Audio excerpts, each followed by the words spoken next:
I'm going to call the meeting of June 11th to order. Sorry, it's been a crazy day. I don't even know what day it is anymore. Staff, can we have a roll call, please? Commissioner Sai, Here. Commissioner Woodward, Present. Commissioner Williams, Present. Chair DeFever, Present. and Vice Chair Amir is absent. Okay, thank you very much. Before we turn to the noticed agenda items for the evening, we have an opportunity for general public comments for things that are not on the agenda. Does anyone in the audience wish to address us on something that does not appear on tonight's agenda? Seeing none. Chris, is there anyone online? There are no public comments on the Zoom audience. Okay, well, we will close the oral communication period and let the record reflect no one came forward. Do we have a staff briefing tonight? I guess I'll do a little briefing. This is my last planning commission meeting for the town of Tiburon, so it's kind of a bittersweet thing. I've accepted another position in the East Bay, which will make my commute much shorter.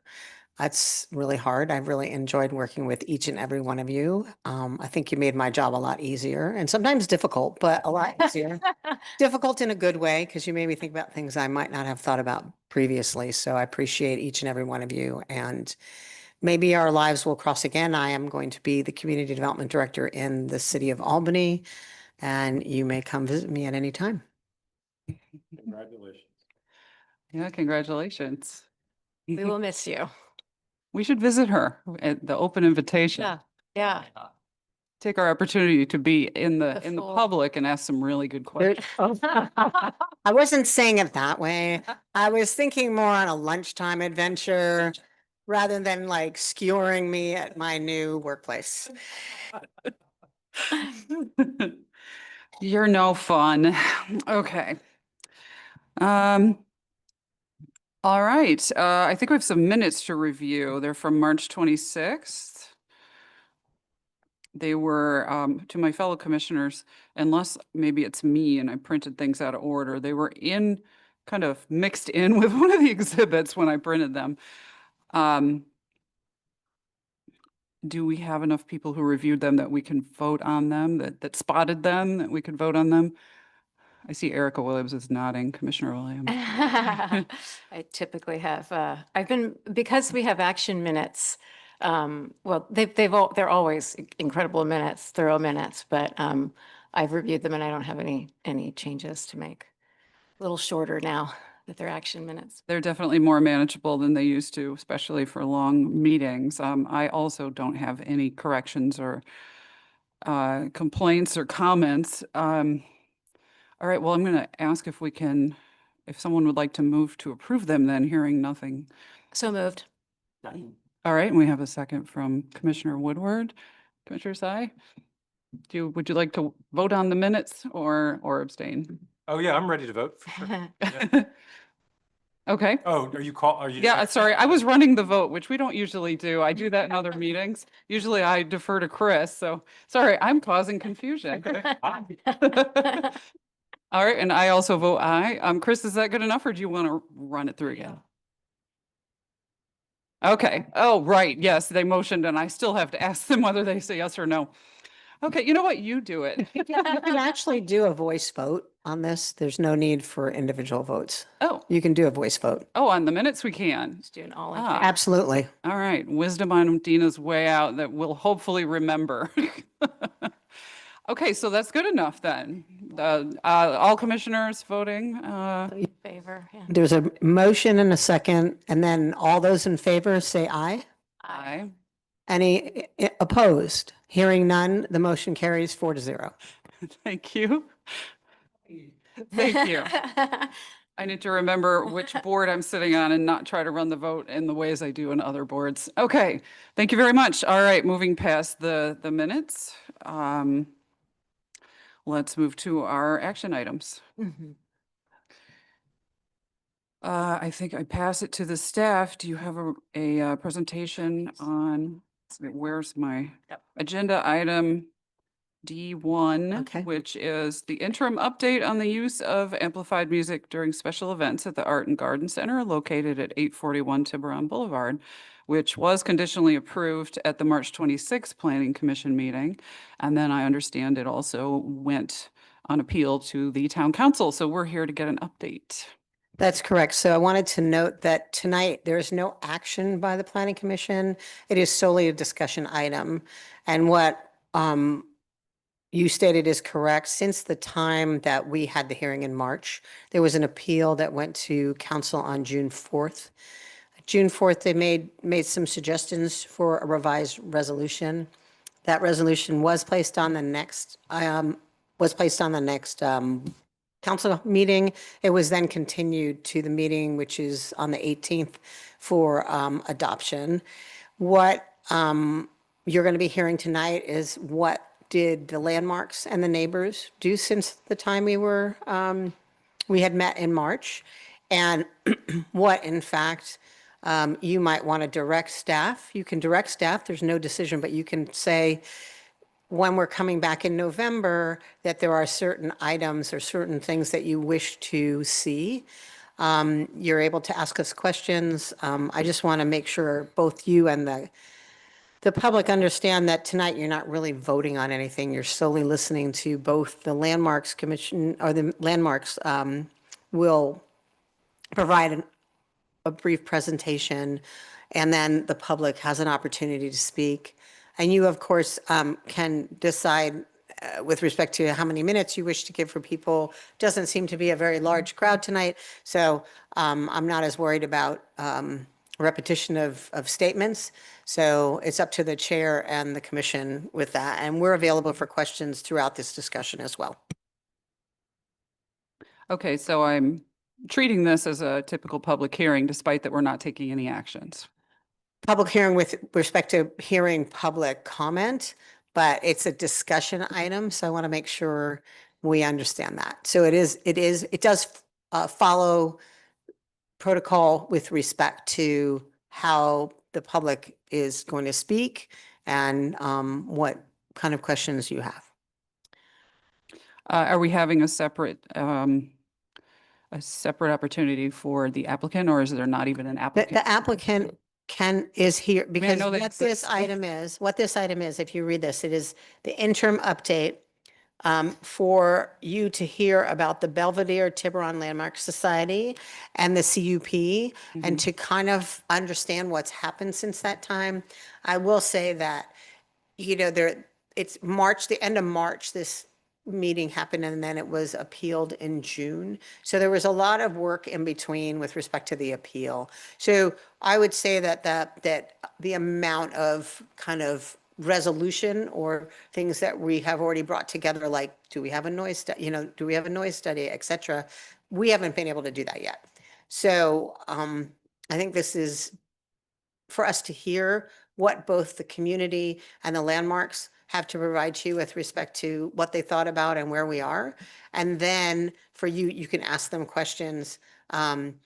In the public hearing previously, we did, because they were a coalition of individuals for the neighborhood. Well, that was for the appeal, wasn't it? Yeah, for the appeal, they weren't given as much time to speak. And so I think this is a great opportunity for them to speak, for both the Planning Commission and staff and the landmarks to hear what they have to say. And for you as the commission to also hear what are the efforts that the Planning Commission, the landmarks has been making. I think that's an important point as well. So with that, that's all we have for our staff report. In the staff report, it does say that the Planning Commission, after taking public comments, should consider whether any further action should be considered prior to the tentatively scheduled public hearing in November. So are we just considering? Well, what you can ask is for staff to consider the following actions and to come back with that information. So what I hope you get from this, or what I hope we all get from this, is an idea of what do we need in November to make a decision about the amendment to the CUP. What kind of information, what are you going to base it on? What issues would you like for staff to focus on and for the landmarks to focus on? You can certainly do that. But Understood. No actions, just Right, you can asking- suggestions and direction Yeah. are perfectly fine. We want to gather some feeling of what do you want us to do to come back in November? So you have what you need to address some of the issues. Would it be appropriate to ask for some materials in advance of November? So an example, what I'm thinking of is a schedule of upcoming weddings.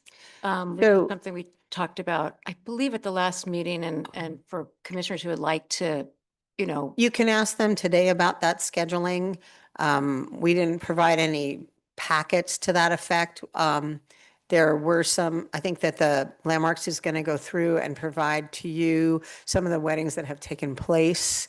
It is in their presentation, as well as last time. We did have a wedding calendar that was shown. But I think it's most relevant right now is to understand how are we dealing with these events? Or how is the Landmarks and the community kind of Right. working out the issues? And what information do you need to provide, or we need to provide, and the landlord can provide for you to make a decision in November? yeah.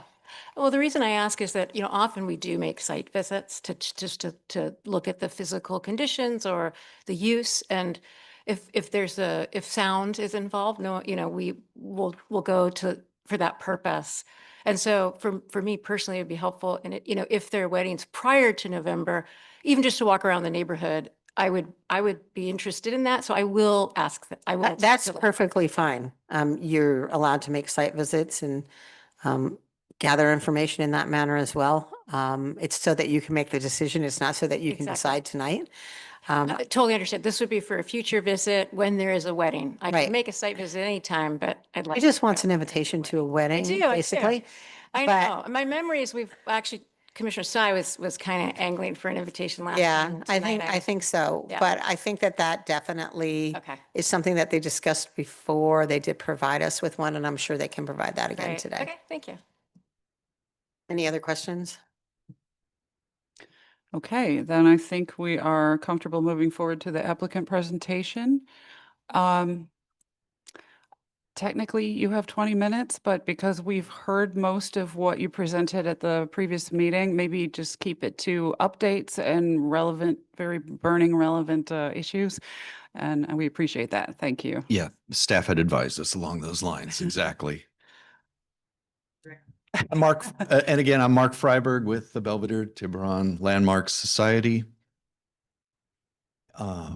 And here to provide an update on what's been happening since our last episode together, because there has been quite a bit happening. And big picture, I guess I'd like to lay out a fairly positive scenario here, in that we are in discussions with the representatives of the neighborhood group. And we've had a couple meetings lately. We'd had a number of meetings before the collective was officially formed, I think, over a couple years. But recently, since this has become a formal process to amend the permit, and since we had the town council meeting, they really encouraged us to meet together again. And so we've had more formal meetings, and those have been going well. Those have been going well, and we hope to continue that. So it's an update here today, and let me see if I can advance this. Whoops. Do I have power yet to do that, Chris? There we go. All right. So in our last episode, you'll recall you issued an amended conditional use permit, and it established, when we saw it in writing, it established a property limit, as had been discussed, of 60 decibels at the property lines, both for amplified music and amplified speech. It codified that amplified music had to end at 8:30, which is what we had been doing. And yet it didn't address an issue that has come up in some cases, A weighting versus C weighting. And I hope not to get too technical here and spend too much time on this, but as a certified industrial hygienist, I've done a lot of noise monitoring myself over my career. So a reference came up, saying or questioning why wasn't C weighting. The difference between A and C weighting, put in very simple terms, C weighting looks at essentially all noise frequencies. A weighting looks at those noise frequency that the human ear can hear. So the dog pitches that are way up high don't get counted because humans don't hear them, and very low pitches don't get counted. That's an oversimplification, but C weighting always comes up with higher numbers because it measures every frequency that's present, basically.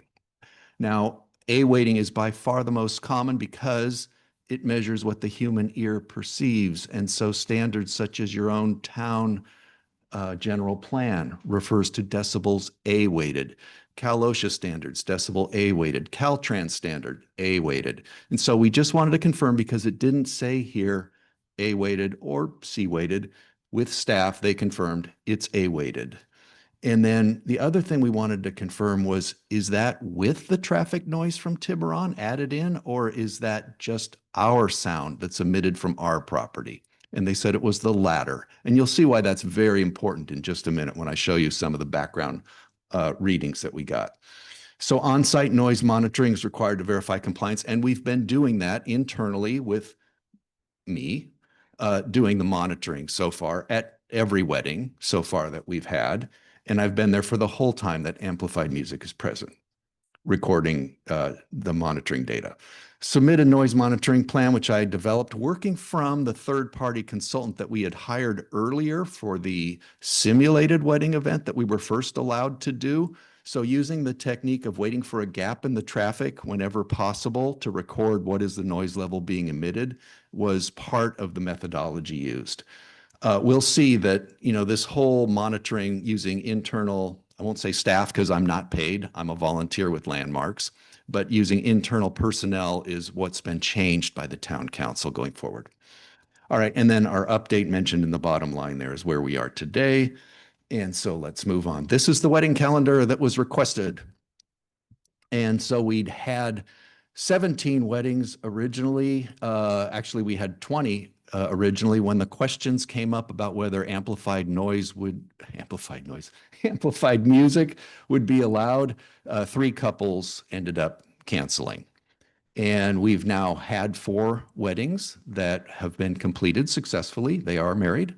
And I did the monitoring for those events, and I'll share that data with you. We've got 13 remaining at those dates, and we can come back to this if you want to jot those down later. Okay?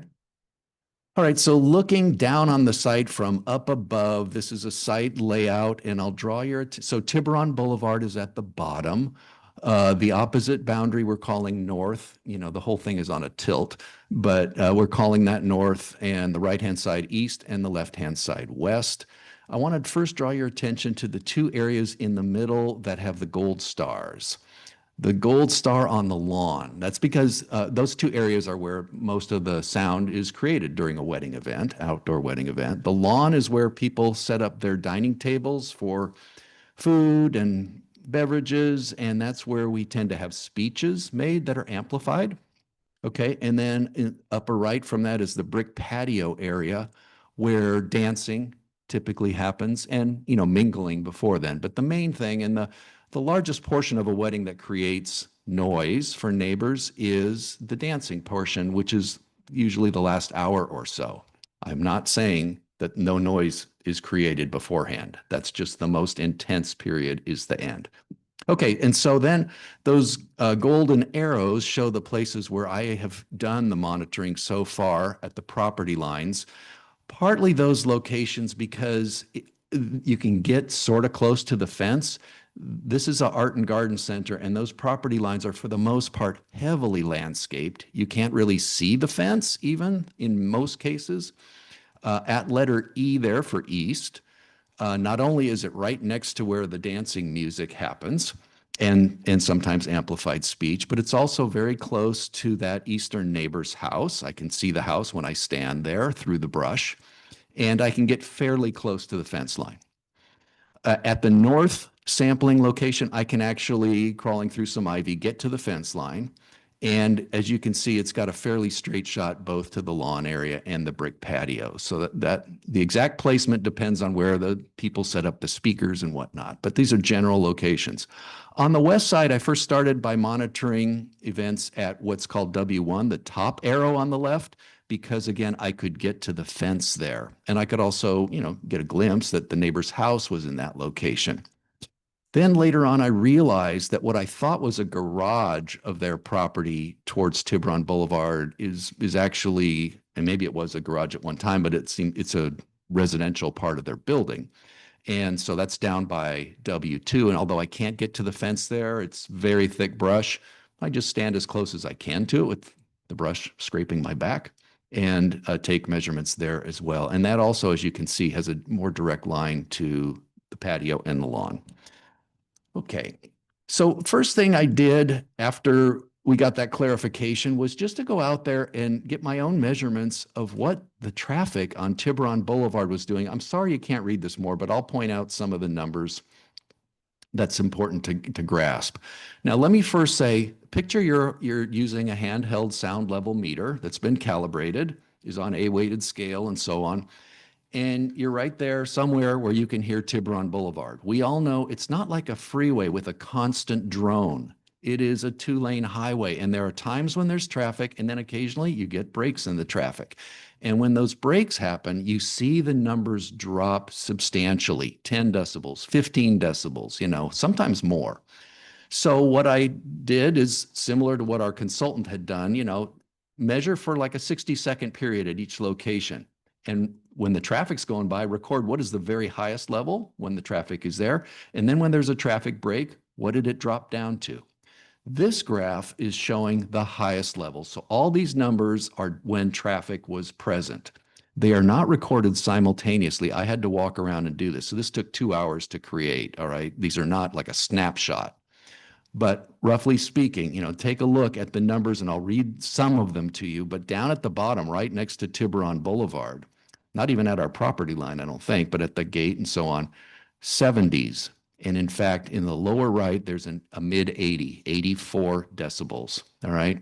In the lawn area, we have 60. In fact, it's a little harder to read even than it is in print, but we're over 60 in the lawn area. In fact, if you go all the way back to the north fence, there's a 61, there's a 63. All right, so that gives you a sense of the challenge of meeting a 60 decibel. In fact, it would be impossible if staff had not said, oh, don't count traffic noise. So let's go to the low readings on that day. These were generally during a break in traffic then. And take a look at the bottom again. You're looking at 50s, some 60s. Even at the lawn, there's a 60 there. And, at the top, it went up to 57. So, and the reason it's different in different areas is like there's a parking lot across most of our property on the left-hand side. And so the numbers tend to be higher because there's no shrubbery absorbing the noise and whatnot, and it reflects off the asphalt.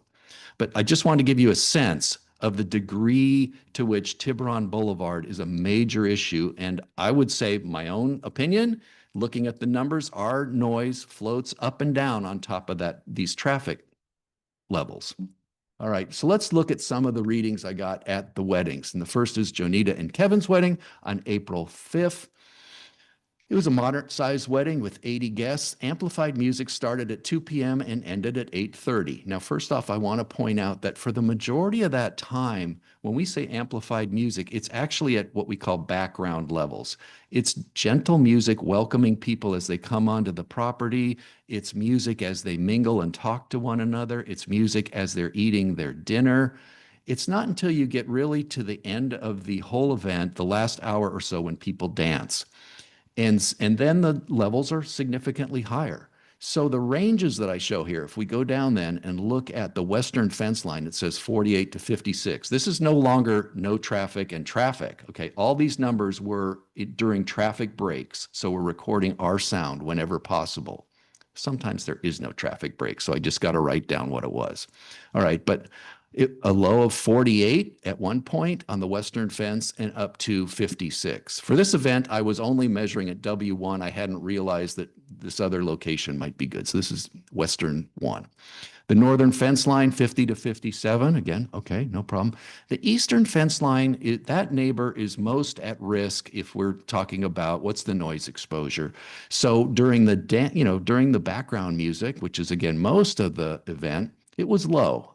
The lowest was 54. I'm not saying that that's what it typically was. I'm saying that was the lowest. The highest was 64 during the dancing. The very highest was a peak of 80 when they kissed. That tends to happen at weddings. The kiss, the peak of noise. All right. Now, the good thing is I'm talking to the DJs ahead of time and I'm saying, I'm going to be over here. I'm going to be monitoring. I'm going to do this and you turn it down. Okay. And then I'll give you this.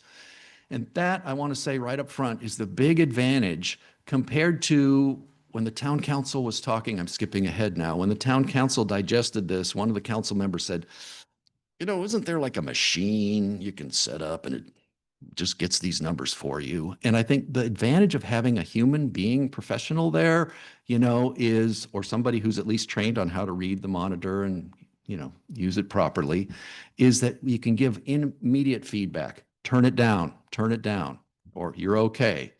So the DJ responded well when I did those hand signals and talked to him. All right, and the highest readings did include crowd noise. So typically I would make note of what's, you know, traffic plus amplified music plus crowd noise in that case. Here's a picture of the next wedding, Brian and Catherine's wedding. The picture shows the parking signs we put up to make sure people don't block the immediate neighbor's driveway. Since this picture was taken, we've bought bigger cones that stand up better in wind. This was a smaller wedding, 49 guests. Again, music from 2 to 8:30 p.m., but most of that is background. Only like 7:30 or so to 8:30 is typically dance. I'll let you just see, you know, scan down. Even the eastern fence line in this case, you know, just reached 60. Some speeches briefly hit 62. So again, turn it down, okay? And it would be adjusted. DJ again responded well. There were a couple peaks. One when the DJ himself said, hey people, it's time to boogie. You know, that was 74. I gave him a glance. Then there was a kid that made a laugh near me, 72. All right, so just jotting down things that happen. The next wedding, 3 of 4 that I've monitored, Lauren and Stephen's wedding on May 24th. This was a bigger challenge because it was a bigger wedding, 115 guests. Amplified music started at 2:40 and ended just before 8:30. At the western fence line, it reached 60 decibels. And in fact, again, when the kiss happened, 69 decibels briefly. And then the other time we exceeded 60 decibels was at the end of the event, and there's a picture here of the very end of the event. This is 9 o'clock when people are leaving to get on the shuttle bus. So parking is remote and they're bused to the location. And people are leaving. They're standing in the western parking lot talking to one another, waiting for the bus to show up. And I'm a few feet away, kind of in the bushes, measuring the sound levels. And, you know, they're close to me and they're close to the fence. So it's 61 is what was happening then. All right. And then the eastern fence line was really the problem area during the dancing. We reached up 71 decibels, A-weighted, all right? And several peaks were even higher during cheers. What was going on? I don't know if these people, it's a big wedding, boisterous crowd. I don't know if they were in choir together or what, but they were all singing every song. So even when the DJ turned it down, as long as they could tell what song was playing, they were all singing it. I was slowly dying, thinking, I can't just stop their wedding as much as I want to and say, people, it's a residential area, hold it down. And we learned from this, even though these people have signed a contract that says thou shalt keep it quiet or you'll lose your security deposit, that kind of thing, that's done well in advance. And we need to remind them the week of the wedding, that arrangement holds and they will lose $2,500 if the wedding is not kept reasonably noisy, okay? So these people are having the time of their life and I was just stuck. So we have got that now scheduled for this coming Saturday's wedding, for example, a talk in advance with the DJ and hopefully the bride and groom or one of the two of them. All right, in this case, crowd noise dominated. And I want to honor that because I know our neighbors have talked about it's important to include crowd noise. So the sound level meter can't distinguish, you know, crowd noise is included and that's why those numbers were so high. On the other end of the scale now, the last of the 4 weddings was Ben and Emma's, and they were the only couple of the 17 or 20, I guess, that we had offered to pay for a string quartet if they would cancel their amplified music. We would pay, and it turned out to be $1,840 that we paid in this case, and we had this one couple agree to do it. So I just want you to soak that in and our neighbors to hear that too. Of the roughly 20 couples, One couple agreed to do it when it was paid for by us. So it shows you how infrequently this is the kind of music that people are hoping to have at their wedding or willing to have at their wedding. So there was no amplified music at this event, 76 guests. There was some amplified speech, but not much. They also shifted or did not hold their reception and dancing on site. So this was a dream wedding as far as I was concerned and as far as our neighbors were concerned. We've already heard that feedback in our meeting. People were off site by 6 p.m. Look at the numbers. They're all wonderful. The highs, in fact, were only because some written blessings were handed out that everybody read together to the couple. And it was touching, but it was the most loud part of the service. Okay. But not a problem. So those were great. Then we met with the town council and they heard the appeal arguments, and what they came away with was basically reinforcing what you had decided, but saying that the monitoring needs to be done by an independent third-party consultant. And we've subsequently, met with staff, and they have clarified that if the consultant can put forth a plan that the consultant writes that would monitor only at a representative subset, that it need not be a paid consultant at every single wedding, which you could imagine would cost a lot. So we'll see what the consultants come up with. Those consultants are going to be working for the town, and Landmarks will be reimbursing the town is the arrangement we understand. And then the council also said, if you guys could meet some more and try and reach an agreement that then could be codified into the future permit, that would be wonderful. And we agree. So we have been meeting. We've had a couple of meetings just recently where we really talked big picture and what really matters to each of us, because there are many issues we could bat about, but what are the fundamental issues? And so some of the issues we've been talking about, I think this is one of my last slides, is there a limit we can put on the number of events held each year? Can we, somehow focus on parking and make that better? And there undoubtedly is, actually. Can we limit the duration of the events or the size and so on? Two things we agreed on was if the numbers need to, if it's really clear that everybody has to agree, these are independent numbers, that it should be the town of Tiburon, working with a consultant. And we feel that the town of Tiburon should pay for it.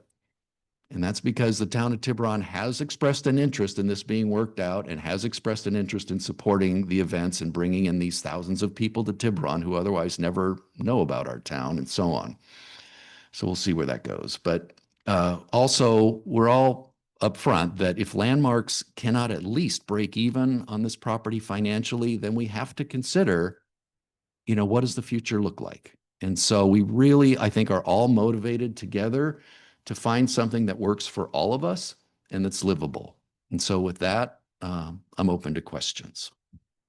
Thank you very much. Any commissioners have any questions? Commissioner Zai. I have a question. Thank you, Chair.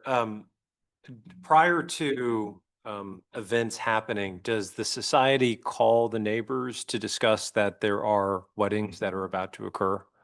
The neighbors are informed. Do you want to talk about the details? Because Patty does it, Patty Flax. Oh, So Paige does it. it does happen. During any of those, let me ask my next question. Let me just say before the neighbors say, Hold on, time out. I only asked you a question about whether it happened. I want to go to the next Yes. question. So during those communications, at any point in time, does the society ask the neighbors to do or not to do anything? For example, I'll give you an example if that question's a bit vague. Does the society ask the neighbors to refrain from outdoor activity? Does it make any asks of? Correct me if I'm wrong, Patty. Not routinely. Certainly not routinely. There have been a handful, I think, cases, and we recently covered this with our representatives from the neighborhood, because I was originally under the impression it's just our neighbors' pickleball courts that we've addressed. And they said, no, there was actually a time I was out, doing some gardening, or I had a gardener there and that was an issue too. And I got a phone call, hey, can you hold it down or whatever. So there's been 4 or 5 times, I think altogether, we recounted where that has happened and we have requested. We recognize it's a request. They have the right to do what they want to do, but they've also been very nice to honor it. And I get it that that's a frustration at times. Yeah, thank you. Yeah.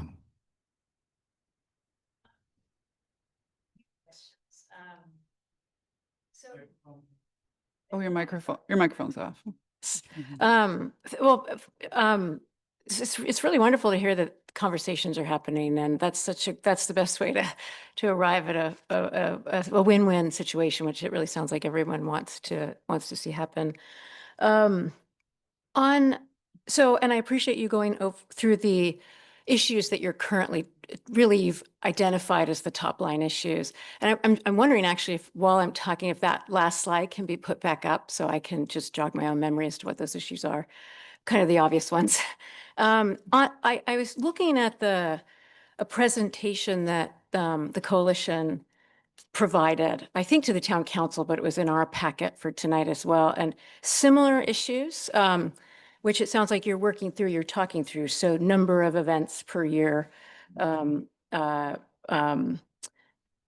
But some other issues and parking, but a couple of other issues that have been presented to us are things not to consider tonight, but just to have in mind have been presented. I'm just wondering if the decibel level, changing the kind of, minimum level is Further lowering it to 55. 55 is under discussion. We have talked about that only very briefly, in that I've said, I just don't think that that's workable. And it's not really supported by the general plans guidelines for the neighborhoods either, is my personal opinion. But So you're- we only said we didn't see how that would be workable. How about one speaker, which came up at the last meeting? We have talked talked one about speaker, that. but You know, we I talked to the DJs themselves about it, because so far they've never come with there is no requirement, let's acknowledge that, in the permit currently for one Yes. speaker. We have put in our contract that we would like to see one 8-inch speaker. They typically come with what they own. And when I talk to the DJs about it, they say, I'm not sure, why do you want to specify just one speaker? Because then for people to hear, it's got to be turned up really loud. You know, theoretically, if you could put little speakers all around the edge and have them quiet, that would be better at your perimeter fence line. And I think they have a point there. So we have discussed that with the neighbors, that, and that's been a point that they've, been encouraging us to move on. I'm not saying we won't, because it would be possible to do that. I think we just need to think further and hopefully come to an agreement whether or not that does make sense to do. Okay, well, that's helpful just to understand what you're talking through. Yeah.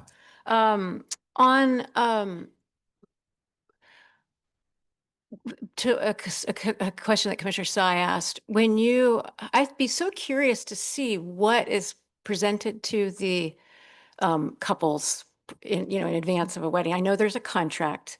I'm definitely not curious. I don't need to see the whole contract. I wouldn't want to see the whole contract. But when you come to the wedding, Uh, the wedding will show you. But it'd be interesting just to see the relevant sort of language around noise and parking. Want to address? And I don't have, you have it. You have it here. And also if there's any further communication, like, a cover letter or other communication, I'm really interested in parking and music, the kind of the amplified music, the amplification, what kind of direction is provided or guidance is provided. Oh, my apologies. I'm going to pull it up with you. Mark, Wait. correct me if I'm wrong, there was a, Find that amongst all this. That's the. Erica, we looked at it. yeah, in it's our at the typing very too. end. It just doesn't look like what attorneys I think, usually see as a contract. and I guess Yeah. my question was, I know we looked at it, but we have since had revision. There's a new, there are new requirements in place. So I was, in my mind, thinking of a revised, and I didn't clarify, but, revised guidance, given the discussions that have been had, because I believe that was sort of your original contract in advance of really. Well, the work when we've was all been doing. this language developed, Patty? Just packet back in March. And is it what we're using now? Yeah. Okay. Here, I think you need to be on mic. Oh, Yeah, yeah, they if can't hear you online. Yourself and maybe state your name for the record. Yes, please. Patty Flax with Landmarks. So when this all kind of came about at the end of last year, because we've been talking with the neighbors for 2 years now, we developed this. This is the original one we had.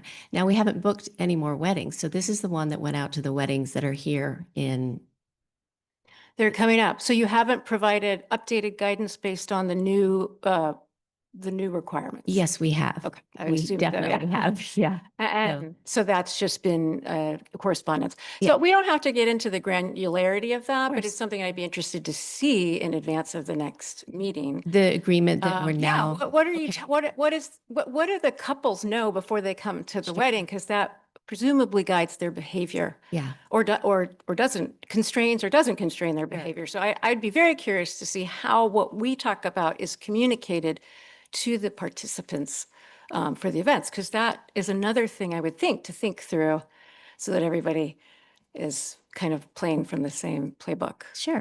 We'd be happy to provide that. Thank you. Yeah, thanks for pointing out that, Yeah, kind of I would- reorienting me around what that looks like.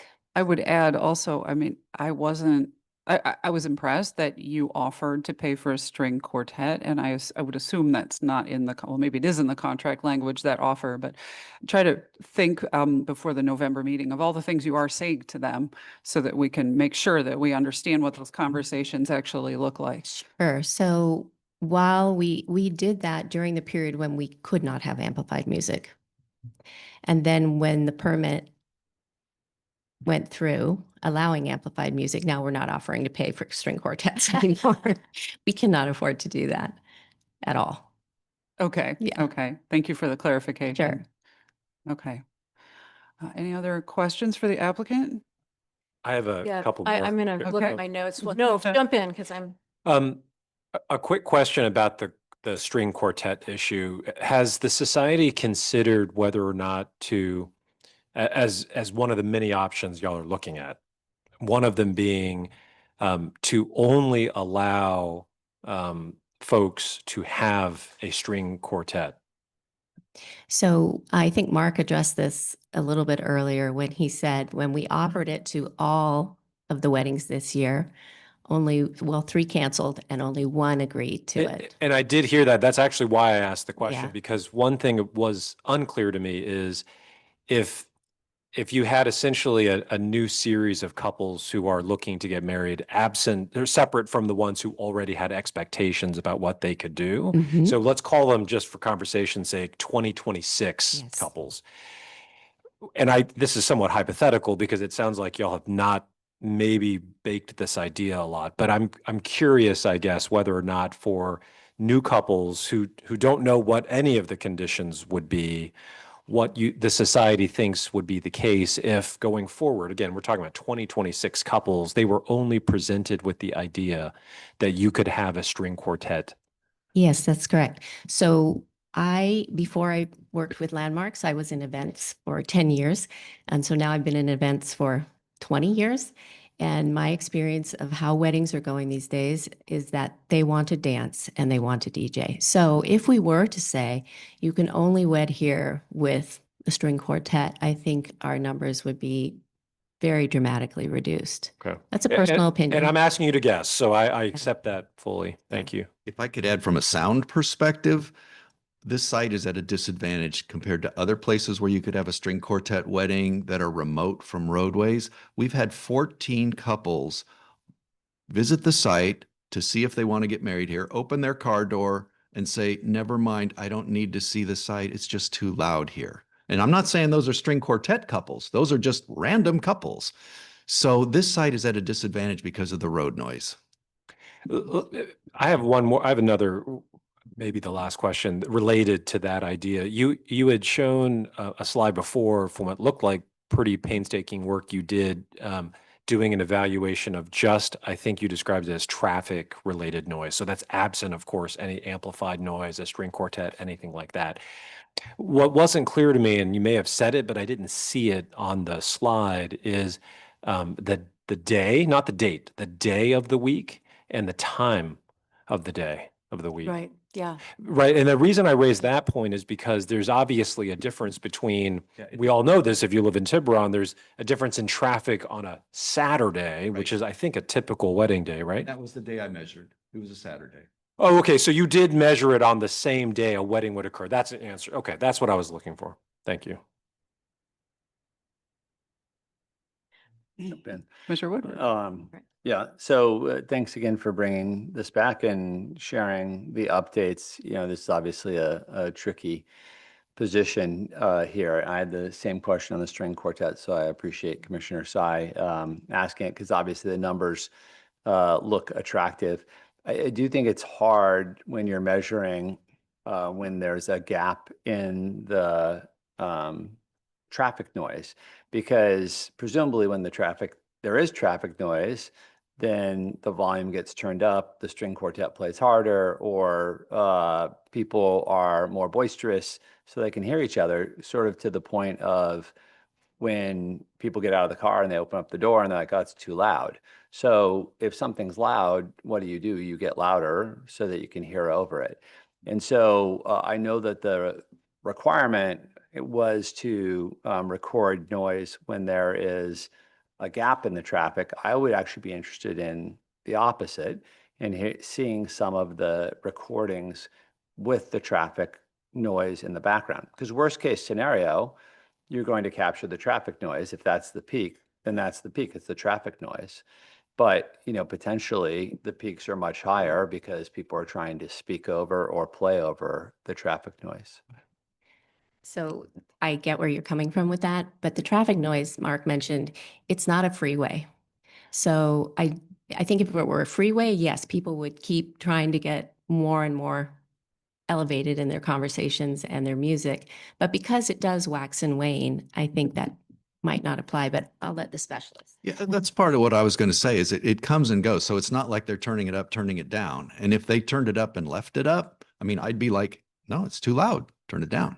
So I feel like we've got good controls. And yes, I've got the numbers. If we want to look at them, they are high numbers. I mean, you saw they were high numbers traffic alone. So the way decibels work, 60 decibels plus 60 decibels doesn't equal 120. It equals 63 decibels. It's a logarithmic scale. And so if we had 60 and the road was 60, you'd get up to 63. And, you know, we can look at those numbers, but I just don't think they're reflective of our sound. They're then reflective of all the sound in the area. Yeah, I guess to some extent that argument is a little incongruent with the previous statement that people open their doors and they think it's too loud and they shut their doors and they leave. Because if it was just that, you know, oh, we just had one truck go by in that random event, as opposed to, or the wax and the wane, and they just got the wax, not the wane. And again, it's just a data point. So back to we're not opining on anything tonight. We're not casting judgment, but we're trying to get as many data points as possible. And again, if I'm a neighbor living in that area, and there is traffic going by, and then the DJ is playing louder during that time, or the people are giving louder speeches or whatever, that ultimately that impacts me as a neighbor. So again, I just would like to see what's the worst case scenario. And I would think that it's traffic plus amplified music trying to be over the traffic. So just be helpful. So just if I might just add, since we're just having discussions, I think that as we enter into contracts with, or a contract with a noise expert, we're going to get to those types of, how do you create this model? How do you actually get these data points? What data points are significant or not? I think that's one of the more difficult things that the noise person is going to have to do, or several noise people might have to do. I'm not really sure how we're going to attack this beast, but that's part of getting out the scope to consultants to try to figure out what needs to be done. Right now, we kind of just, I think what the Landmarks was trying to do is to create some sort of look at what a baseline is, not necessarily what they are together. And that makes sense to me. I just, in reading the late mail that came through, it was clear that there's still a significant gap between sort of what is happening and what would be tolerable or acceptable. And some of that to me seems to be, you know, not dissimilar from the pickleball discussions of, you know, the noise events are still impacting people, even if the overall, you know, sound level seems de minimis. So again, just trying to get more data. Yeah, points. I agree, because I think sometimes noise is a bit subjective Subjective, or for sure. individual Yeah. with respect to how you feel about it. Yep. And I appreciate the reminder of my, I don't know, science, physics class in high school about the logarithmic scale of decimals. So go back and study that. Thank you. Just to piggyback on this discussion, I'm happy to hear that you're taking all of these into consideration, because one of the things that always occurs to me when we have just conversations is none of us is a sound expert. We're all lay people opining on things that we don't really know anything about. So my direction to staff would be to really come to us with a robust discussion about that and the A-weighted versus the C-weighted. I'm not doubting, Mark, what you've said, but I don't know, and I think that's not your specific area of expertise. And I just want to hear, as part of this study on all of these issues that have come up, that is of critical importance, to me, because that's really what we're talking about, and understanding, that I think will be essential to our making an appropriate decision. So, Yeah, it's interesting at the end of the day, if you look at all of the comments, and there are many, if the parking and some of the trash and rodent and, like if a lot of that stuff just falls away, if the noise was solved, just a question in my mind. But, again, looking forward to hearing more. are you saying the rodents would kind of go somewhere else if They'd play the sound issue is? that, right? Haven't you seen Actually, Ratatouille? I'm glad you asked that, because one of the issues I forgot to ask about was the rodent control. You don't have to go, I don't need the details tonight, but is that something you're talking through and trying to just work through? That seems very workable. Yeah. And say, I just want to make sure it's an adjustment to the rodent control that we have in place. So there's been suggestion like maybe more traps in this sector of the property. Understood. Okay. Yeah. But like anything, this stuff fluctuates and it's cumulative over time. I agree. I'm glad that you asked that question, Commissioner Woodward, because knowing all of the data is important, because we're trying to place ourselves in the shoes of the neighbors the best that we can. So whether the additional noise is coming from the traffic plus the wedding or not, when you're sitting on your porch in your yard, the aggravation factor can accumulate. Even if you know that, so. And then the other problem is that we don't really have an ordinance. We have some guidelines in town, but not a real ordinance. So we always banter about the 60 decibels limit at the property line, but that's actually not a real ordinance cutoff. So we have that problem too. So it really forces us as a commission to work harder to put ourselves in the shoes of the applicant and of the neighbors. And Commissioner Williams, I'm glad you brought up, please give us the wedding schedule, because it would be really helpful. And I would like to also ask some of the neighbors, the ones that are here, if we could also come to your homes and hear it from your yard, standing at the bushes. Yeah, just to clarify, I actually would not expect to be at the wedding itself. I don't need to be at the wedding. So I don't want to upset, I will be there for us. Folks don't need me there. They don't want me there. But just to know when they are, I just like to be in the vicinity, walk around the neighborhood. And that's the kind of information that I'm hoping to get, and we'll be doing, on the dates that you've provided. I did write them down, but if even a follow-up email for the commission would be really helpful. I had two more questions quickly. You had talked about the parking lot and that the noise amplifies to some extent there being asphalt where all the cars park, people congregating at the end and leaving. Have you looked at any options of putting additional hedges up there, potentially putting hedges in between the parking spaces? Are there any other types of natural things that wouldn't be cost prohibitive that might add or detract from the noise in that instance? We have not. It's pretty heavily wooded. I have some photos that we could go to, but picture a fence line where you can't see where the fence is. It's just greenery everywhere. So, there are sections on that northern fence, there are sections where more wooded stuff could be planted. We honestly haven't discussed this. Okay. I don't know, we could talk about it. We Okay. could talk about it. And I'll- once again, that might be something that we can include in Yeah. the sound study. It's sort of like when you look at an environmental document, there's mitigation measures. Yeah. And so from the sound study, we might be able to figure out as part of the monitoring plan that there are some physical things that take place or hedges that get built. We won't know until we see what is the data, what is coming out of that. That makes sense. And then, so maybe tied to that was the eastern property where you said it seems like that neighbor is taking the brunt of a lot of where the dance area is, where the amplified music is, and then just how close the proximity of their property to that is. So again, when I looked at all the numbers, that seemed to be the one that was sort of most indirect. That's right. And so if you're having Yeah.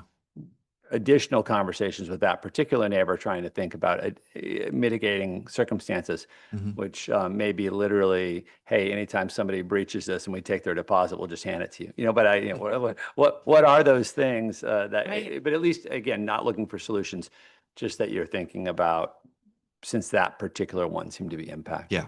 Yeah. We're Okay. definitely in conversation with that neighbor a lot on this. Okay. on this. It's not uncommon for us to, as part of our conditional use permit, to have mitigating, to require or ask for mitigating, like barriers, buffers, I should say. So we've done that in other instances. Not, I can't, it has been a while, and so I don't remember the Well, I specific think- circumstances, but I think what you're going to have to come to or get to is when you have the data, absolutely. we'll be able to know. And It you're wouldn't be a right, because baseless requirement. It would many be if that conditional use called for. permits require all kinds of things like that. Yeah. So that would not be unusual. But it would be, there would be a foundation for it. We wouldn't just do it just arbitrarily. It's if we heard from an expert through the study that it would be helpful. And the last one is, last time we were here, there were a number of neighbors who were actually up higher, I believe, on Gilmartin. And so, kind of the noise traveled in the bowl, again, back to kind of our pickleball days discussions, where there's some challenges to that. Clearly, you're on your property line, you're measuring at the end of your property line. But again, it would be another one where we know that there's some concerns from the neighbors, trying to figure out if there is amplification going above your reach in the property line that may have some issues, or if there's a way to measure that. Again, we're just trying to think through the entire neighborhood that might be impacted by this, and how do we make this as palatable as possible for everyone? So just so I'm clear, are you suggesting that data be gathered up in that area, or? I guess I'm suggesting that you're Yeah, likely to that's have a problem if you don't have, if you don't understand their issue, where they live, and whether or not it's impacting it more or less. Because from last time, I recall there were a number of people in that neighborhood that felt like the noise carried differently. So again, I don't know how you study that, not being a sound Yeah. expert, but I feel like you could do a whole bunch of work for your neighbors immediately to the north, east, and west, if I got the property lines right. Anyway, around the property, and not do anything that sort of addresses the people up the hill, and you could still have issues with all the people up the hill, potentially. Yeah, if we learned one thing from the tennis noise and the pickleball noise is Yeah. that it travels in mysterious ways. I mean, it became less mysterious after we talked to sound engineers, but the same, Yeah, right. Well, that maybe is not much less mysterious. It's a very complex Yeah. subject, but things can hit the barrier and go up. And so that's an excellent point. Their concerns are quite valid up the hill as well. And maybe once the sound reaches them, they're not getting as many instances of over 60 decibels, but they might still be getting enough that we need to, no pun intended, hear what they're telling us. You might want to consider, or maybe that's something for, the applicant and the town. If there's someone specific that had said a couple of times that they were concerned, maybe send someone up to measure sound just once, Yeah, that's what we figure it did out. with the pickle. This is the TPC issue, Yeah. pickleball noise emanating, from the pickleball courts. And in that case, a sound was just tested at the elevated location. I think that was the way to get at Yeah. decibel levels there. It was just to test it.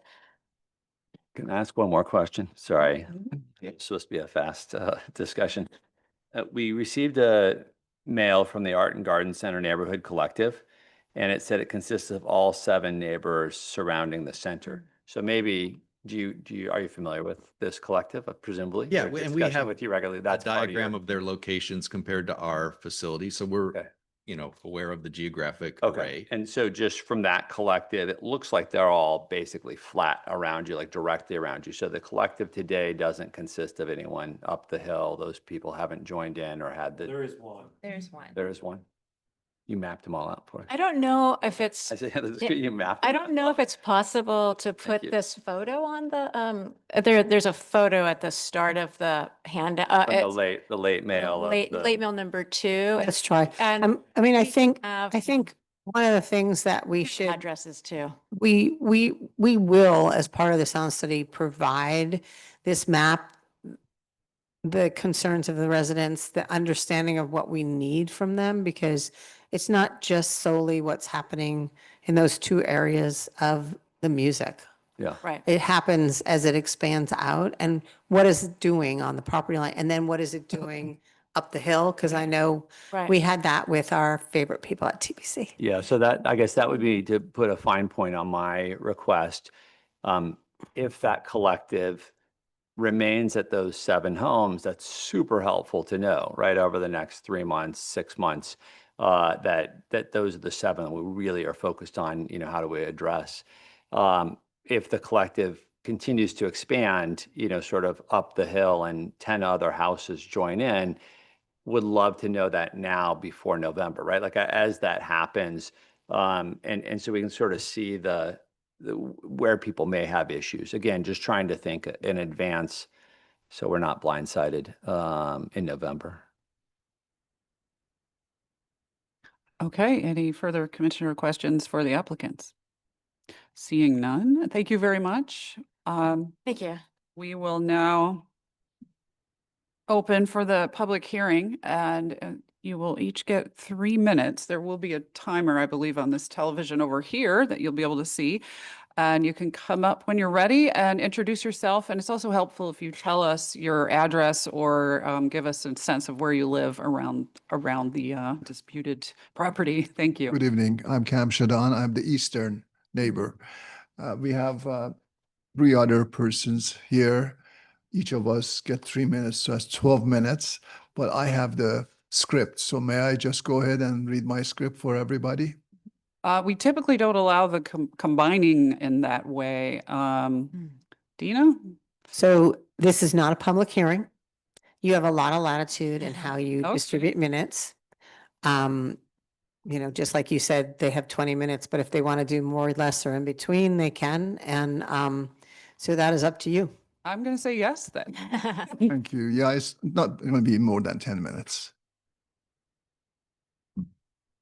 Yeah, there's 4. Yes, thank you, Chris. Absolutely. Thank you. And if I, Just wait a minute while we get it set up, and then you'll have your full 12 minutes, Cam. Okay, yeah. all right. well, 12 over there. All right. Okay.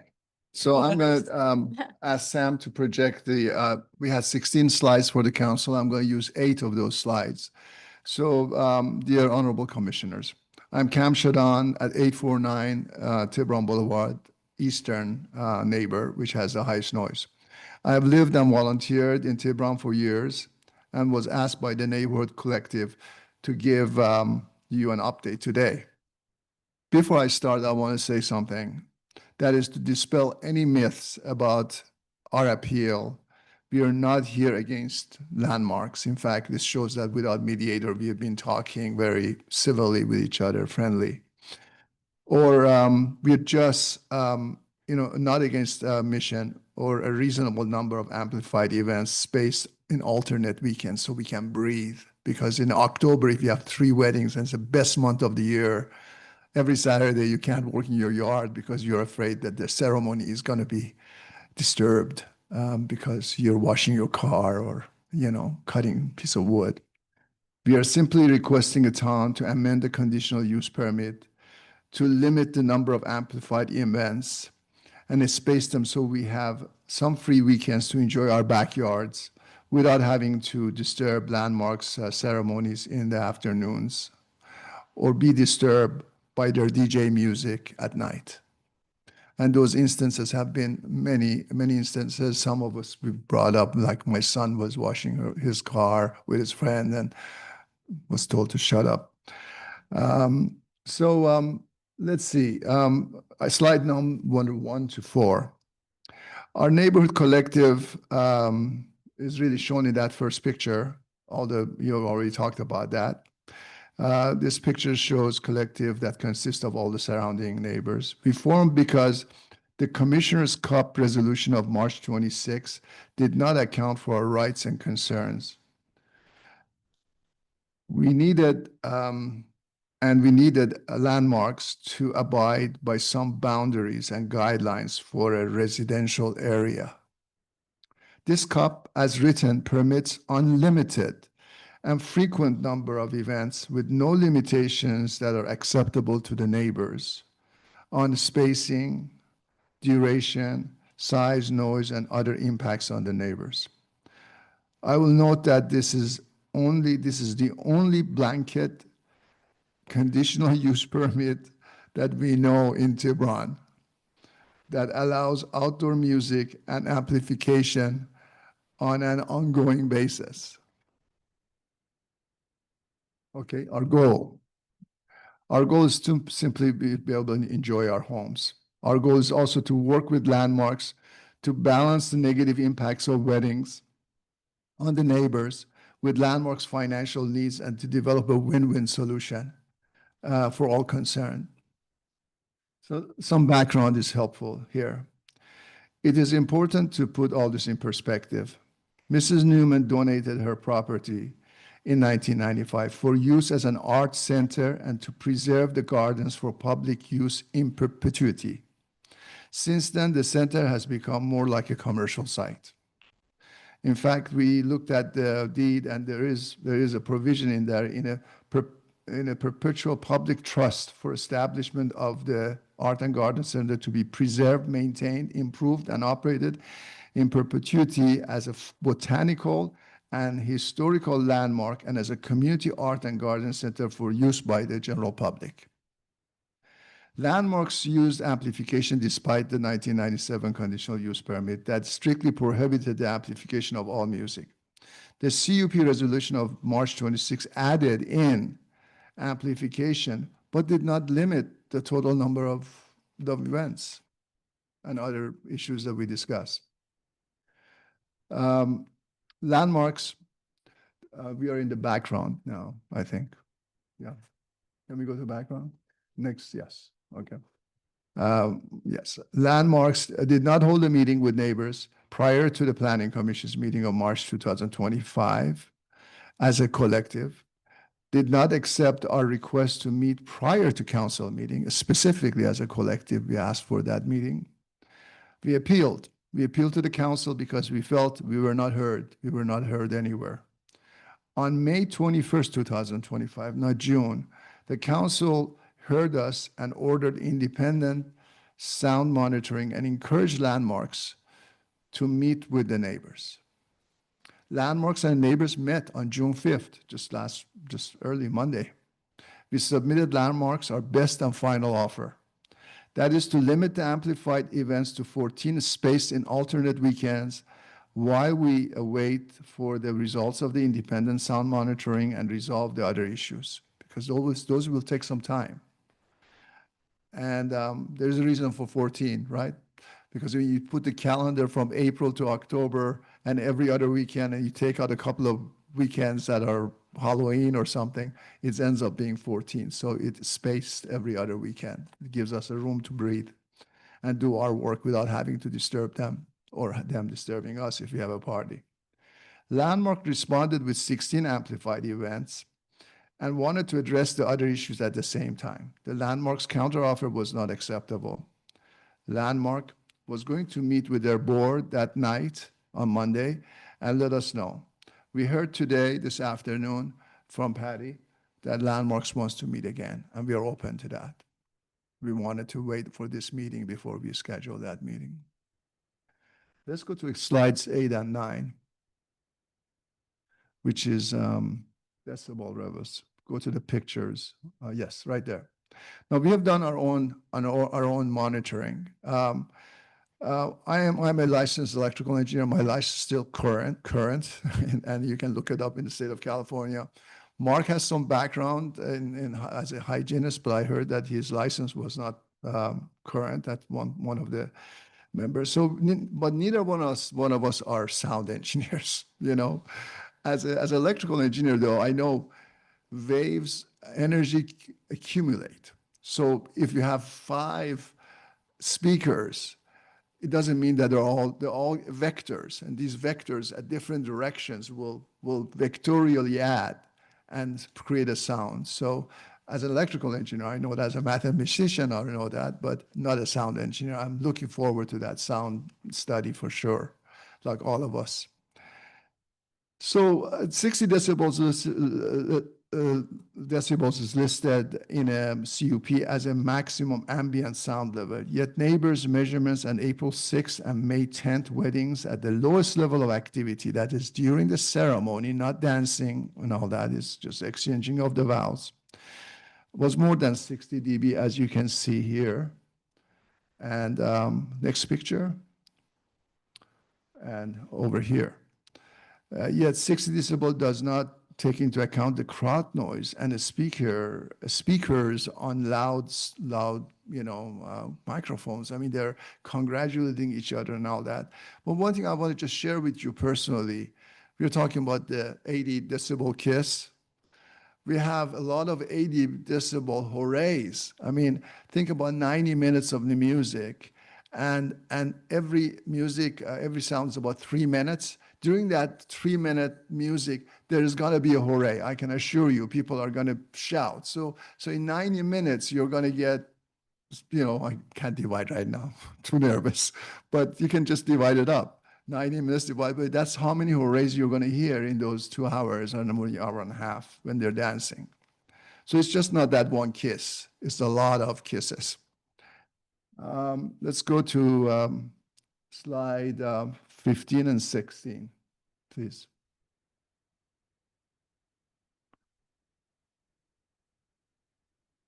Okay. Let me know like what the title is. I'm not able to see the numbers on here.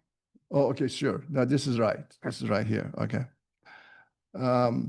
So the neighbors request the CUP to be amended.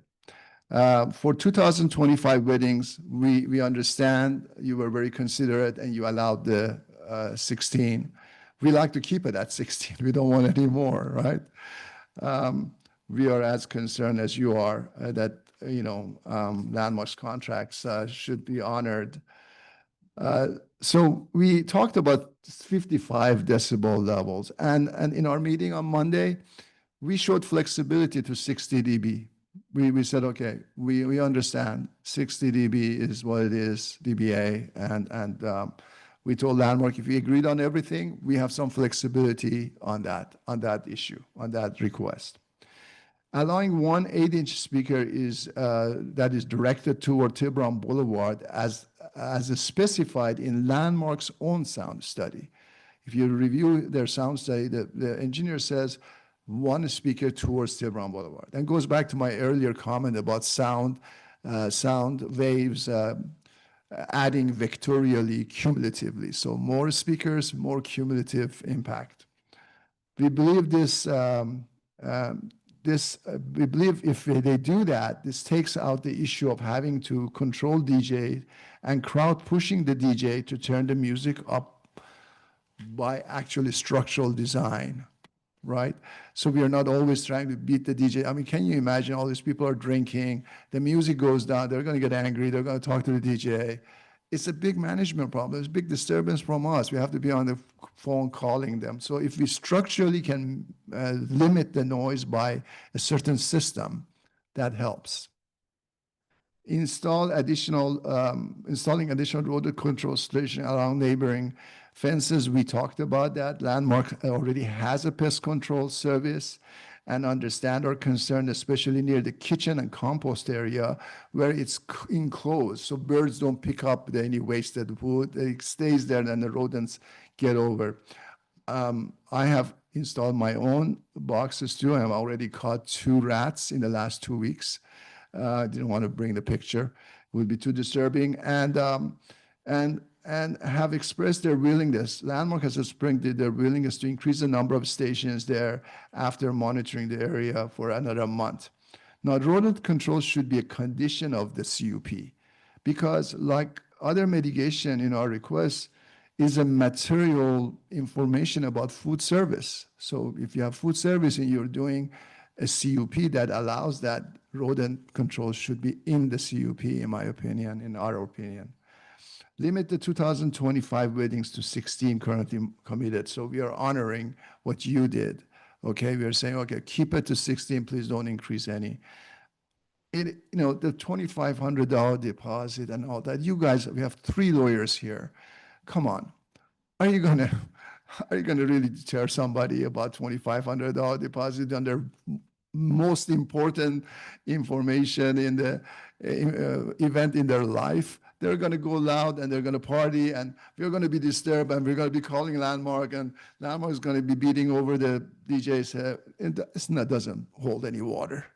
Doesn't hold any water. It's disturbance. Okay. Your time did expire, so please. Okay, so it's almost done. No commitment to amplified music in 2026 until the issues with neighbors are resolved. In our meeting with Landmark, expressed that they're not booking anymore in 2026, which is good. And 2026 onward, we asked that Landmark limit the events to 14 from April to October. Next slide, please. Yeah. To October is spaced only on alternate weekends, and limit the number of guests to 100. Be cognizant of the 7-day schedule when they have a cumulative impact of the ranch camp there, and limit the duration of the amplified events to 6 hours. And with that, also we said limit the number of DJ music to 90 minutes, and you have read all that. In closing, we would Landmarks to limit the number of weddings to 14 space in alternate weekends and work with us to discuss and resolve the other issues informed by the results of the independent sound study that the council ordered. Thank you very much for your consideration. Okay, thank you very much. Would anyone else in the public like to speak? Are you not one of the 4 that was is she? Well, I don't want to be exclusive. If you have a brief thing you'd like to mention, I mean, we're here to hear, to listen. So if you want to have a couple of minutes and add something, I'm going to make an exception.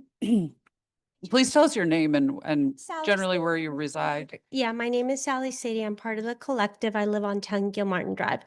I did want to mention, going back, we actually, because we share a property line in the back, I guess it would be like the northwest side, but I did want to share that we have had a rodent problem recently, and I have had to hire exterminators to come and do all this rodent work, and I've spent a bunch of money, and now I'm like connecting the dots so I just wanted to mention that. Okay, thank you.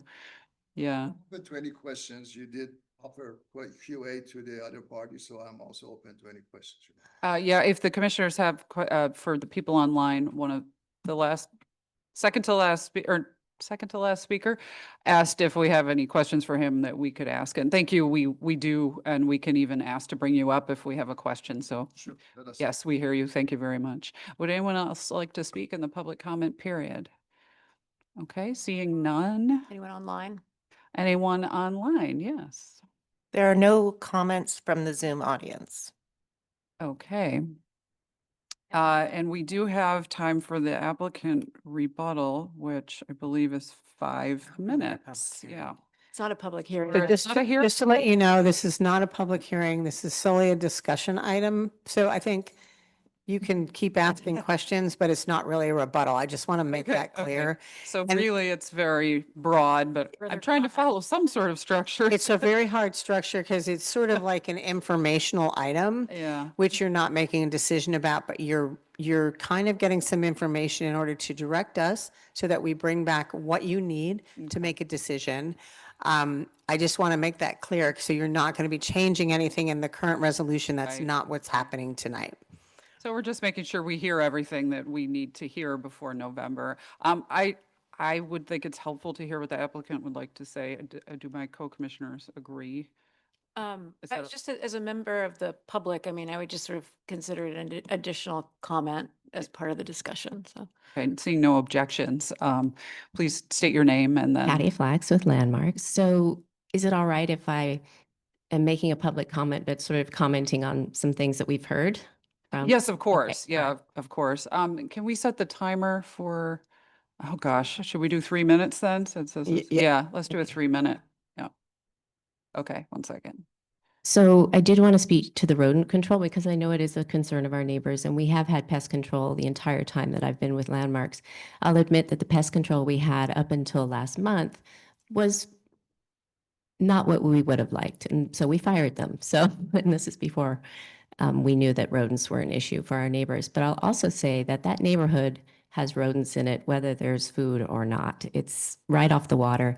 I don't know if you have rodents where you live in Tiburon, but my dad has a house on the water, and boy, do we have rodents there. So our caterers are not allowed to leave any garbage or any food on the property. It's removed that night. So yes, are there little pieces of food that fall when guests are eating an appetizer? Yes, but I think that the rodent issue is one we're addressing, and I also think it's fairly common in the neighborhood, to be honest. The other thing I wanted to mention is that there's been sort of the idea that we have not been wanting to meet with our neighbors, and that's certainly not true. As soon as this became an issue 2.5 years ago, we had multiple meetings with one of our neighbors, multiple. And then we did have a meeting before we applied for the conditional use permit with members of the collective, and we've had 2 since. And it's true that we did not meet with them once we applied for the permit because we felt we were in process with the town. So we are meeting with them again now. I think Mark might want to say something about sea waiting.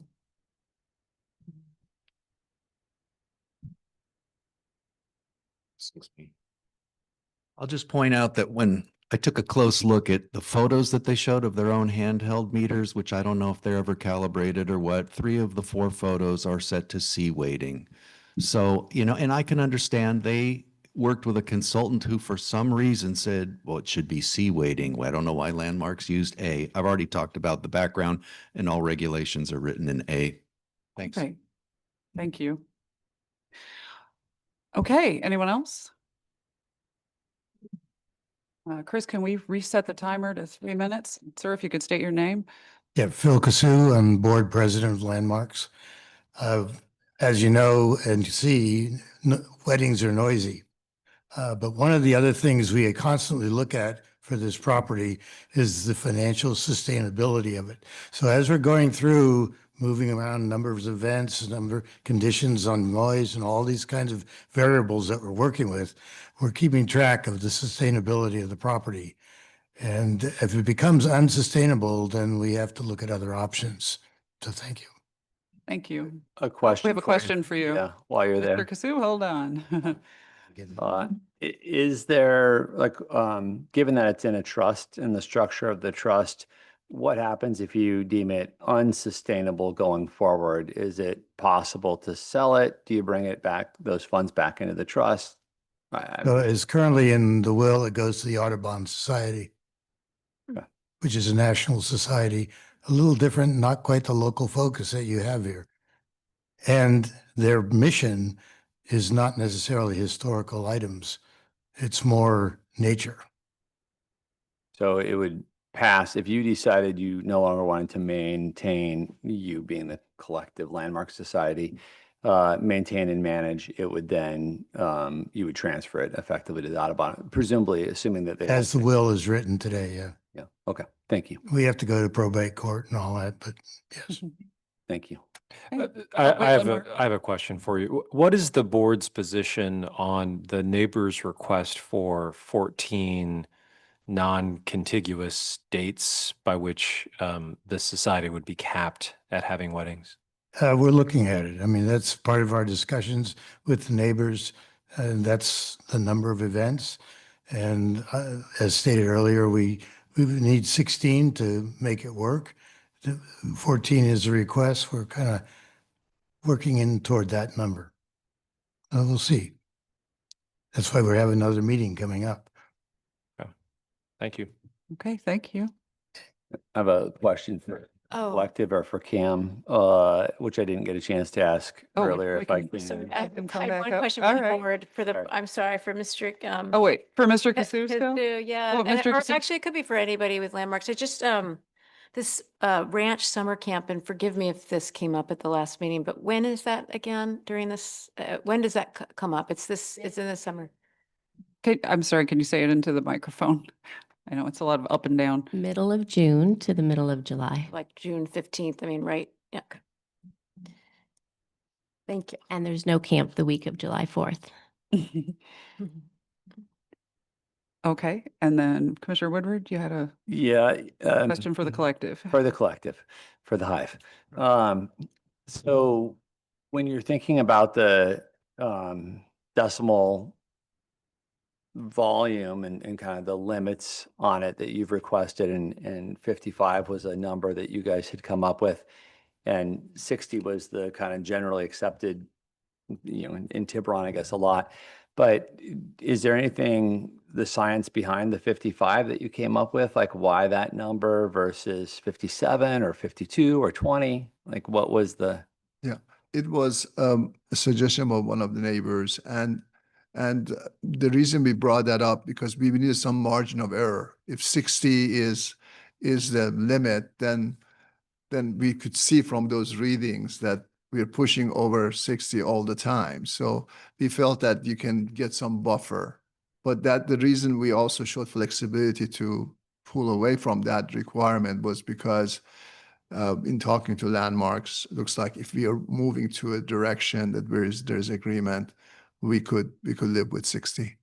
Okay. Yeah, I'm really interested. That'll be another one that I think as we get a chance to come to some of these events or be around the neighborhood during that, like everything that I look at online, it's, 60 is normal conversation, background music, and 70 is office noise or a car driving by. Yeah. So when you get down to 50, you're somewhere between, light conversation between two people at 3 feet away. And it doesn't seem like those things, and I understand it's logarithmic, so I do understand a little bit, but it doesn't seem like those things Sure. are congruent. So I'm trying to understand truly the impact, because 55 to 60, I think, is a big delta. Yeah, it's a logarithmic scale, so it's like 10 times more or something. Even though so yeah, that's why. But also to look at it from the other side, when you go over 60, it's also logarithmic. Yeah. Meaning that when you're getting 70 or 80, when they shout, I mean, you're getting like 15 shouts in 1 hour at 80. So how do you measure that? I mean, it's over 60. We are saying we can live with that. We're saying if we limit the numbers, okay, I live with that. If I don't have to deal with that we don't have to deal with that every one of the nice Saturdays in October, then we might live with 2 of them.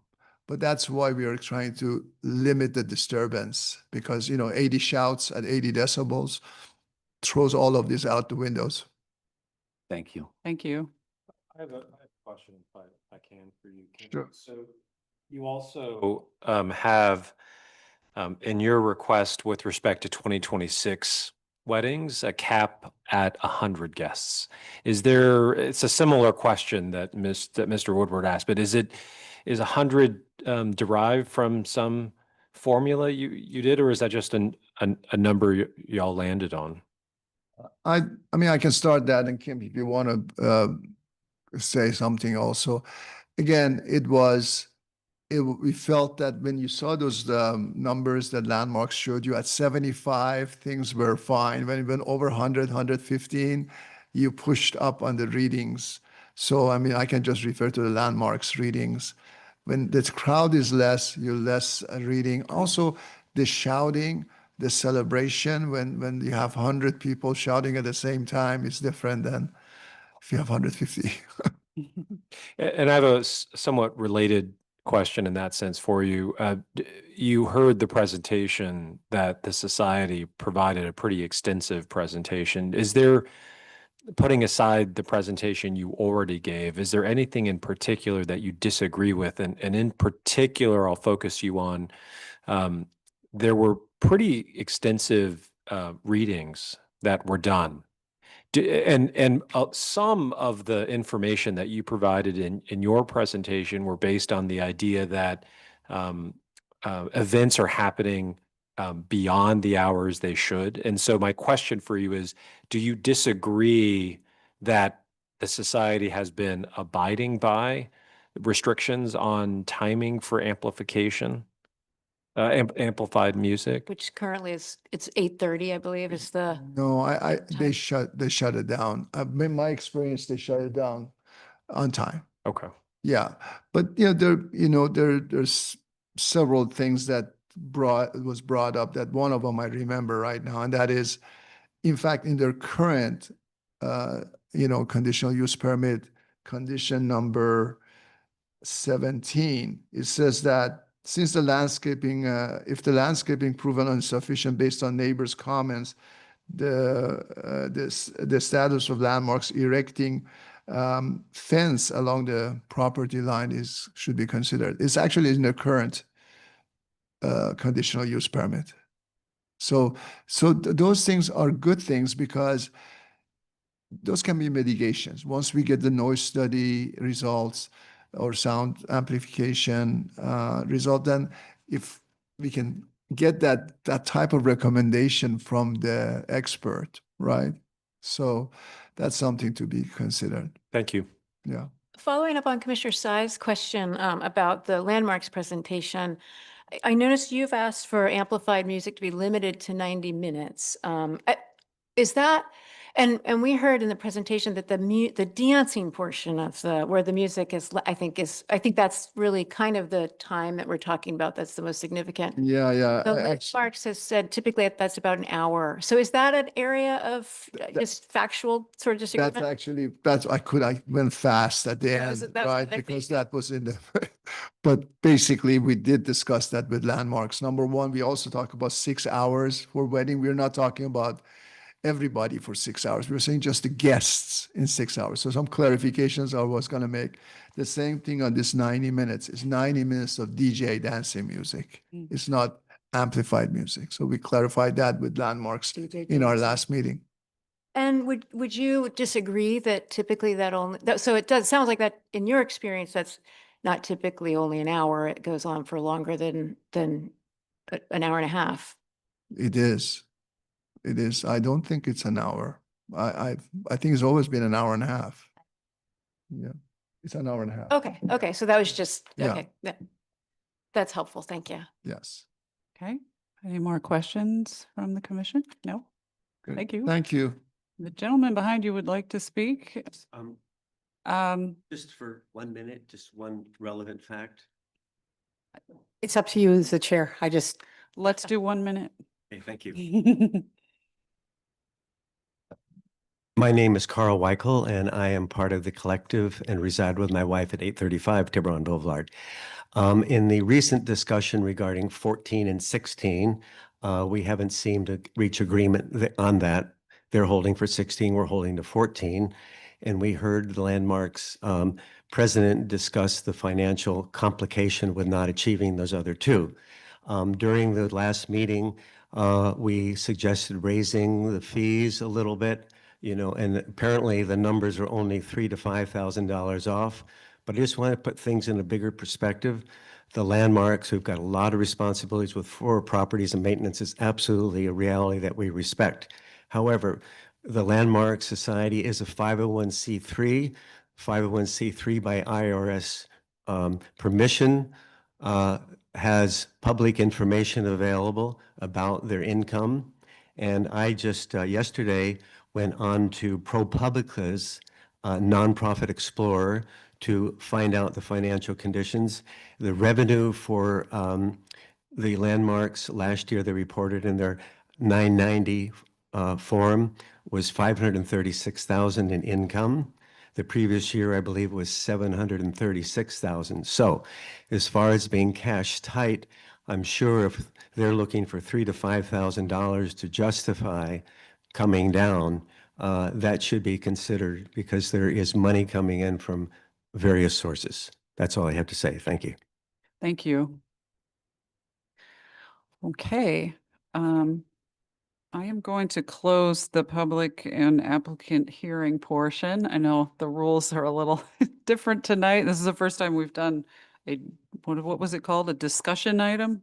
Yes. So apologies to the audience for us also being a little confused about the procedures, but thank goodness we have the staff here with us. Okay, and then I guess, I mean, usually we do a deliberation, but we don't have anything to decide on. So, I mean, I don't want to curtail any commissioners from any comments. And then, of course, if we have any other questions or instructions for the staff, we should definitely be doing that during this portion. So let me, we'll just do what we usually do. I want to make sure we hear from everyone, and we will start with Commissioner Williams. Yeah, so well, I just wanted to, just as a general comment for folks here, just to thank everyone for being here and for the commentary and really, really valuable input all around, and for taking the time to work through this because it's so difficult. You know, I'm sure it's emotional at times and difficult at times. And so I appreciate that you're up to the challenge and you're taking that on. And I think that ultimately will be really, I'm hoping it'll be positive and a positive experience and a way to get to the best possible outcome with additional feedback from us. But, you know, in terms of so because we're not able to take action tonight, you know, I would just encourage further conversation on the issues that have been raised about the 2025 events. We're not changing anything tonight. We'll be looking at that in November. And in my memory actually is that we were honoring contracts through this year and had sort of the timing of November was in anticipation of the, you know, in advance of 2026 contracts. But in terms of guidance, you know, I'm going to kind of invite a general discussion, but I know the sound study is the thing that will be incredibly, as I noted earlier, important to me, critical information. And I just, you know, a couple of things that have come up tonight that we would want to see, just to reiterate, we've talked about is the traffic, you know, whether to include traffic, not include traffic, better understanding the difference between A-weighted versus C-weighted. What's the best practice there? And it may be obvious to many, but I'd just like a report on it and input from an expert on it. Commissioner Woodward brought up sort of 60 dBA versus 55 dBA versus, you know, what is taking a closer look at that. Maybe if warranted, testing homes up higher above at higher elevation, if warranted, at the discretion, I think, of the town staff and the consultant. You know, considering landscaping buffers, what are the things that would mitigate sound? And a better understanding of what system, someone from the coalition mentioned, you know, it's putting a system in place that helps, that mitigates. The system itself is mitigating. The landmarks consultant mentioned one speaker, or I think recommended one speaker, and we've heard some differences of opinion as to whether or not that is, you know, would be effective. And so that's a part of that conversation around what would a sound expert deem to be the best or an appropriate system, or the system that mitigates sound the most. So those are the notes that I took about the different issues for a sound study. And really appreciate all of the, just going through all of the different issues with us tonight. So we're prepared and can think about these issues as we're out visiting during the weddings.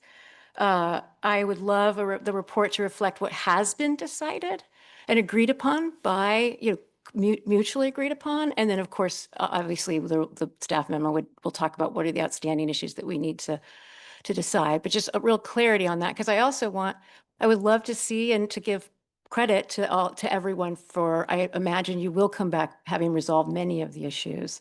Hopefully the rodent, to the extent there's there's a new rodent control person, these things will be not even talked about in November. That's all I have to kick off the discussion. I'll turn it over to Commissioner Woodward.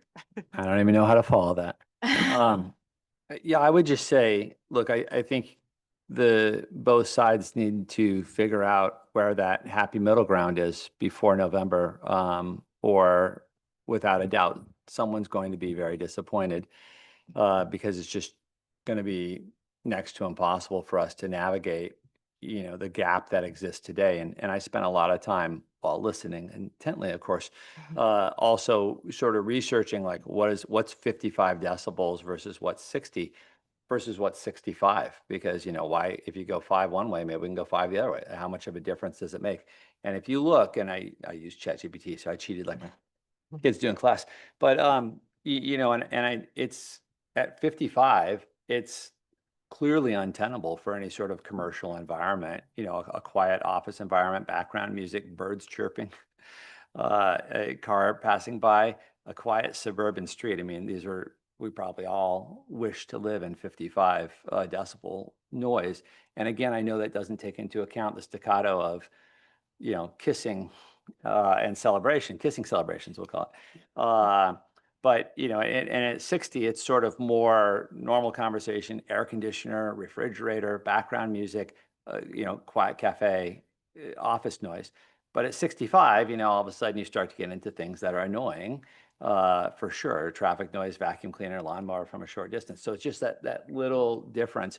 So again, I think you're going to have to figure out, like, is there a commercially viable, acceptable answer to all parties at something where they can do it at 60, and it's going to go up above that on occasion. Kissing is going to happen at weddings, or not. And it sounds like the parties aren't that far apart. So I guess for me, what I'm really looking for is having both parties find that happy middle ground that works, and coming back and maybe having a much shorter conversation in November. But anyways, I just share that off my pulpit. Thank you, Commissioner Tsai.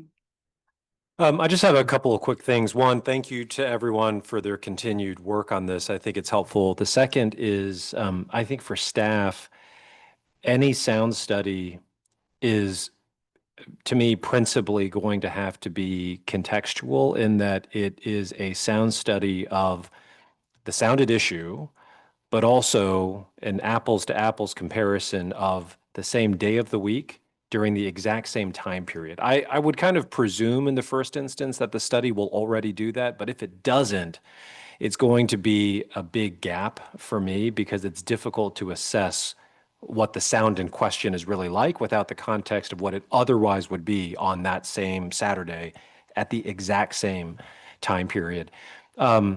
The second, the kind of related thing with respect to the sound study is, it's also very important to me, and because the council has said to us that it wants it to be, in particular, a third-party independent sound study.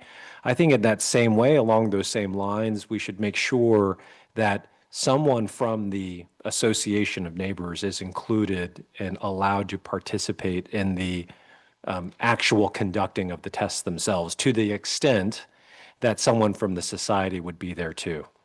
So, to kind of granularize it, if the independent sound study would include a member of the society standing there, observing, watching, answering questions, there needs to be a counterpart from the association there too.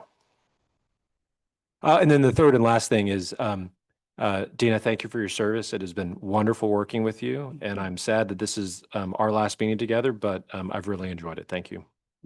I've enjoyed it as well. Thank you. It's just our last meeting in Tiburon. There's Albany meeting. Yeah, let's go. Be disturbing at the meeting. I'll make sure there's no Zoom contact. As usual, the tradition is the chair is last, so they never leave me much to say because I have such intelligent, sophisticated co-commissioners. The only thing I would add is that I really encourage all of us to go out and listen because I know from my own experience as a neighbor with neighbors who had some noisy things next door that sometimes 60 decibels is different than what you think it is. You really have to go and stand there and listen and put yourself in the shoes of both parties and to really be able to balance that.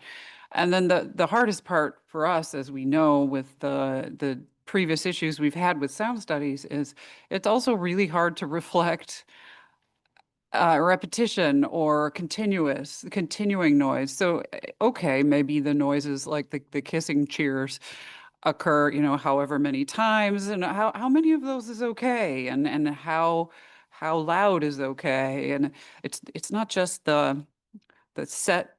If we choose a cutoff at 60, which unfortunately we don't have an ordinance, so that makes our job harder. It's not just whether it goes over it or not, it's how many times and for how long. And yeah, our job on these sound issues is always very difficult. So we do our best to collect as much information as possible and go out and listen to it for ourselves. And that's my last comment is I encourage that everyone does that. Yeah, and Dina, we're going to miss you. We're going to miss you a lot. You have big shoes to fill for whoever comes in here where we're going to give them a hard time because we gave you a hard time. I would hope so. I guess any other comments from commissioners? All right. I think we're done for the evening. Thank you very much to everyone in attendance. We really appreciate your active participation and your cooperation. So we'll see you in November. And I'll call the meeting to a close.